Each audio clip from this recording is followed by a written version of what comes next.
One of the most common methods of wiring the Boss ES-8 is using the 4-cable method. The manual does an okay job of explaining how to wire the ES-8 to your amp, but not the greatest job of explaining how to implement it. But fear not, I'm going to show you everything you need to know.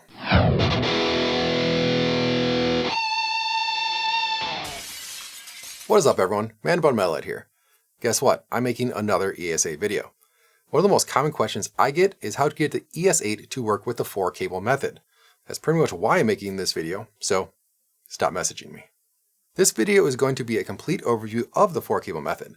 I'll go over why you want to use it, how to connect the ES-8 to your amp, and how to set up the ES-8 to work with this wiring method. If you don't care about all of these topics, feel free to use the timestamps below to skip ahead. First of all, what is the 4-cable method and why do you want to use it? The 4-cable method is typically used when you have an amp with an effects loop. This way you can run some effects in front of the amp before the input and some effects between the preamp and power amp in the effects loop.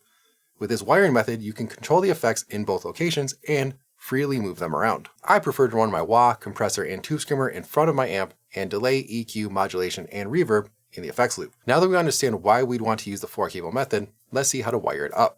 We are going to be using the input and output of the ES-8 as well as the volume loop. The ES-8 has 2 inputs and outputs, but you can use either. Just remember which ones you're using when you set up your patch. The volume loop is a little misleading as you'd assume it would be used to control your volume, but it is often used to connect to your effects loop. You can also think of your volume loop as just another loop because it really is just that. The only difference between the volume loop and all the other loops is that it has a ground lift option. So if you're getting some hum, you can try toggling this setting to see if it goes away. So how do we wire it up? First, your guitar output is connected to either input of the ES-8. Easy enough. Next, your volume send will be connected to your amp input. Yeah, a little odd, but trust me, that's where you want it to go.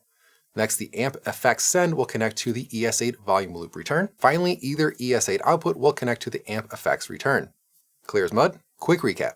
Guitar goes to ES-8 input, ES-8 volume loop send goes to amp input, amp effects send goes to ES-8 volume loop return, and ES-8 output goes to amp effects return. That should do it. Alright, now that we've got it wired up, everything should work, right? More than likely, it won't. This is where the manual is not clear. I even had an issue when I first set up my ES-8. All we have to do is position the volume loop after our preamp effects and before our effects loop effects. Then turn it on. To do this on the ES-8, hit Edit, scroll to Patch if it doesn't already show up, and hit Enter. Scroll to Loop Structure and hit Enter. Scroll over to the V for a volume loop and use the plus and minus buttons to move the volume loop to where you want it. Then hit Exit, scroll back to Loop On Off, and hit Enter. You'll see V all the way to the right. To turn it on, scroll to it and hit plus. You'll see a line under the V indicating that it is turned on. To turn it off, hit minus. You can then easily save the patch by hitting right 3 times to save it to the currently selected patch. If you want to use the ES-8 editor, just drag the V loop to where you want it and hit the circle to turn it on, which will turn it red. And that's it, you're ready to move your effects wherever you want. If you want to use the ground lift in the effects loop, hit Edit, go to Preferences, and go to Volume Loop Lift. Hit Enter and use the plus button to lift the ground, and minus to keep the ground on. This is a general setting and does not need to be set for each patch. In the ES-8 editor, go to Preference and select Lift on the bottom of the window. Well, that's it. Of course, don't forget to like and subscribe. But hey, until next time, rock on.